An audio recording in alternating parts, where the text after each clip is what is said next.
आपल्या हातामधून 7 प्रकारचे वेगवेगळे आवाज काढता येतात. प्रत्येकाला ना या सर्द्याने फुकू नका. ह्या हातातनं आपल्याला 7 आवाज काढतात. मी पटपट काढतो. 20-20 आवाज आवडला की टाळे वाजवायचे. रेल्वेचा आवाज यातून काढता येतो.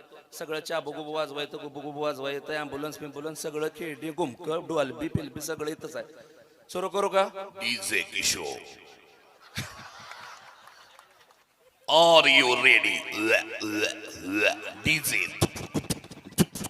मला वाट रेल्वेचा आवाज आवडला तर टाळे वाजवा. इको दिल्यावानी कर म्हणजे दीच डायरेक्ट